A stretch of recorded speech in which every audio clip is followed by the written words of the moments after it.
So let's talk about what interviews and observations we would be doing to actually get an FBA done, to collect the information before we sit down to write the eval report. So on Case Manager Resources on the home page, I would click Evaluation, and then I want Assessment Tools, where our interviews and observation forms are going to be. And from here I can click Emotional or Behavioral Disorders, EBD, or Standalone FBAs. And I'll talk in a moment what Standalone FBAs is. So before I do that, obviously students with other types of disability categories, students who qualify for special education through other disability categories, could and will need FBAs sometimes if they have that, behavioral concern. So for example, students with autism spectrum disorders who are qualifying under ASD. In many cases, students who are qualifying under ASD do need an FBA. So it's not something exclusive to students who are qualifying under EBD. But let's click EBD and get in here. If I clicked Standalone FBA, it's going to take me to the same page. And this is where our interview and observations are for FBA. To click on the evaluation planning guide, I'm going to scroll down to the EBD page just to get a look at what the description is of this when we're planning our eval. So under the social emotional part, functional behavioral assessment, including parent, teacher, student interviews, and 3 systematic observations. So that's what we're aiming for when we're picking our interview and observation tools.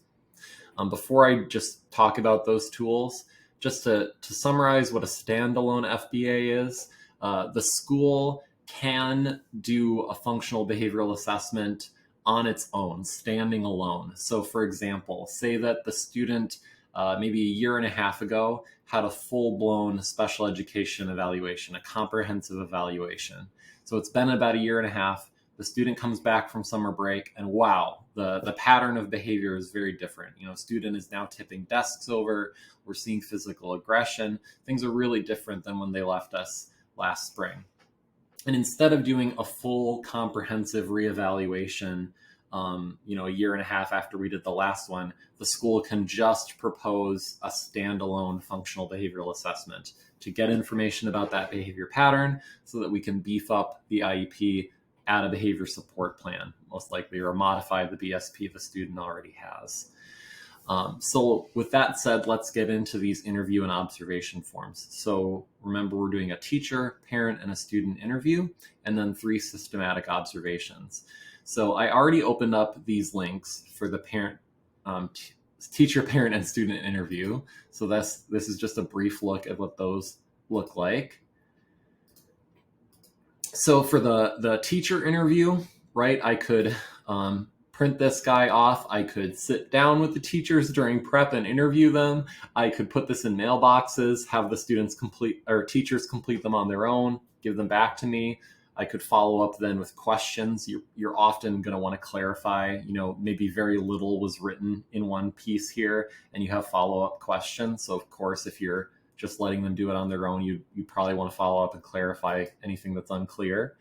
The other thing you can do is use a Google form. So let me just make a copy.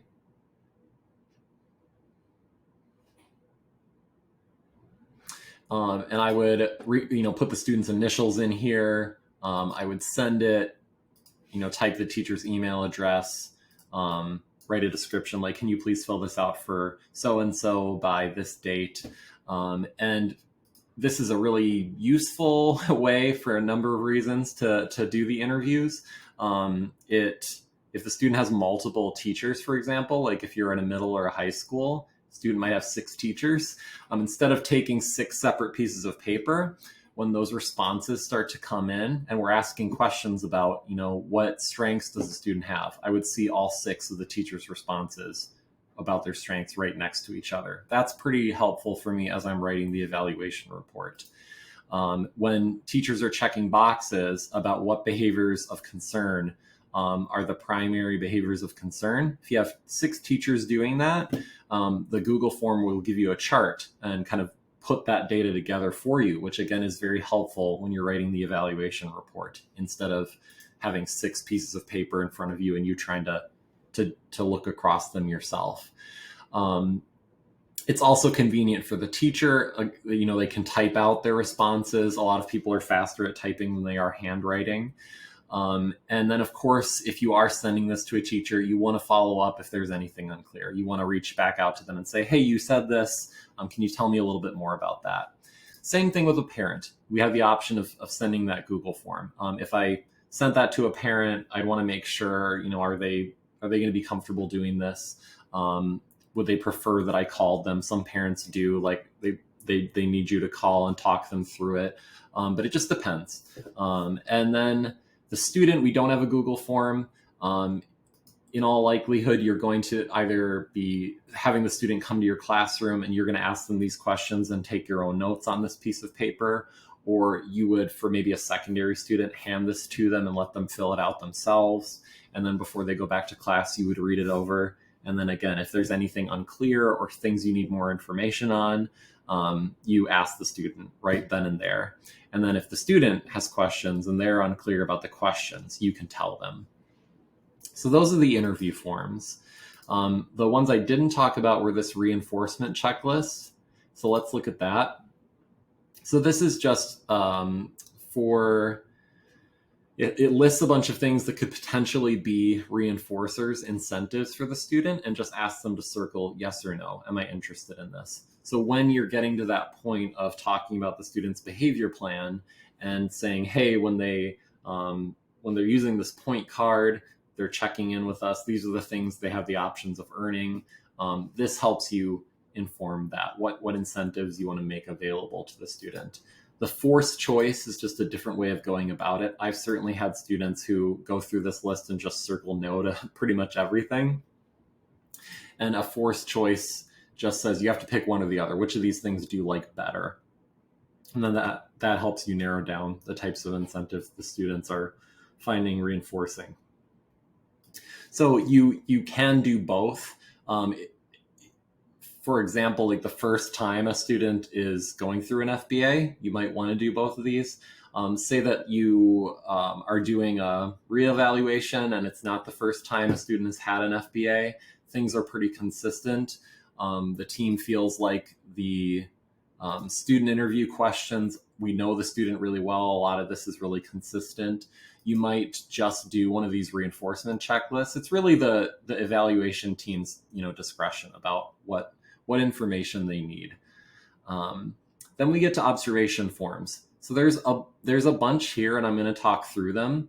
But the first one that's listed is by and large the most frequently used. So if you're new to functional behavioral assessments, this is in all likelihood the one that you're going to be leaning on.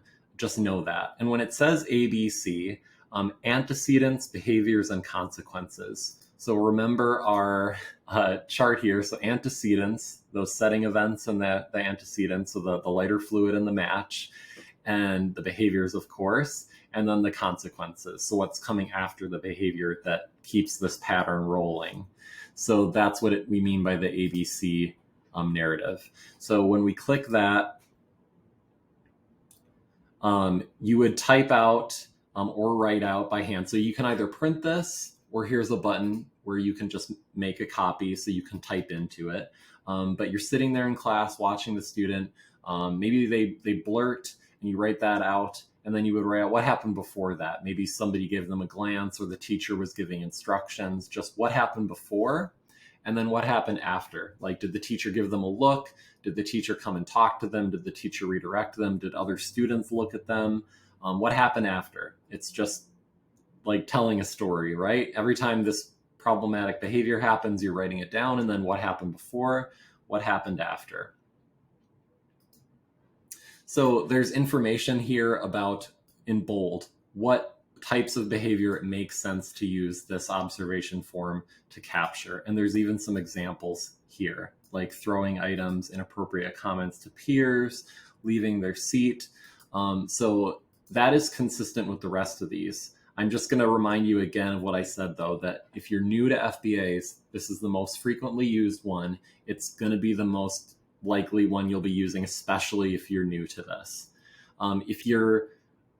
if you're more experienced, say, or if someone on your eval team is experienced and you guys are working together, of course, you may use one of these other ones. And again, we're doing 3 observations. So you might go in the first time and just use this guy. And then you might say, he's blurting a lot, like really, really frequently. I want to take data on how frequently he's blurting. You might, in your second or third observation, do a frequency observation. So let's just briefly talk through these.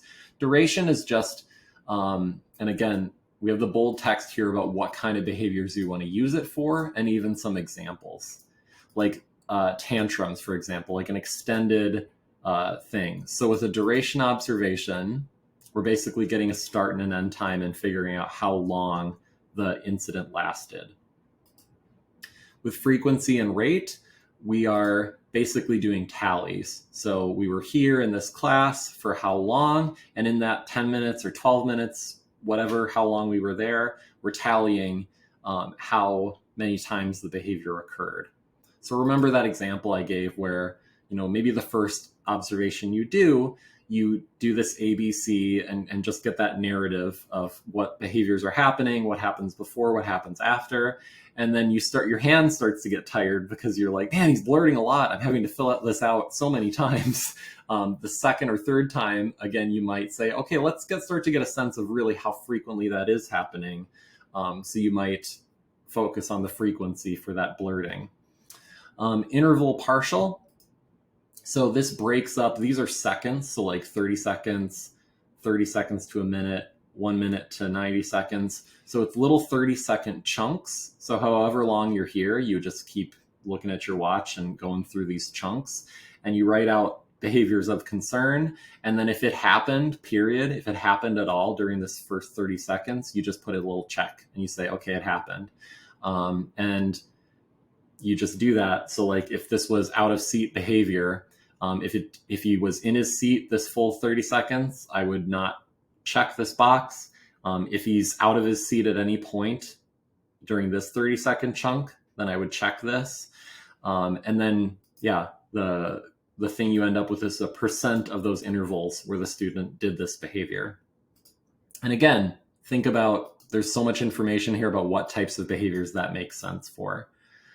Time sampling is similar. The only thing is you're looking up every 15 seconds or every 30 seconds, but you're looking up and then saying, when I look at that kid, is he doing it? That's it. So instead of saying, is he doing it at any point during the 30 seconds, like we just talked about, it's like, I look at him and is he doing it? So that's momentary time sampling. And then latency. So the student is instructed to do something, make a transition, start a task, and then that would be here, like what time did he get told to move to this room or move to this desk or transition, and then when did he actually do it? What's the latency? So that's a really quick overview of all these observation forms. These are just the different ways we can document that behavior pattern. Again, the far and away most frequently used one is that ABC narrative for FBAs. But you do have these other ones at your disposal, particularly, like I said, if you're experienced or you're doing a repeat, like the second or the third FBA with this student, and you want to get really precise information to capture in the evaluation report, these other tools are there and they're useful.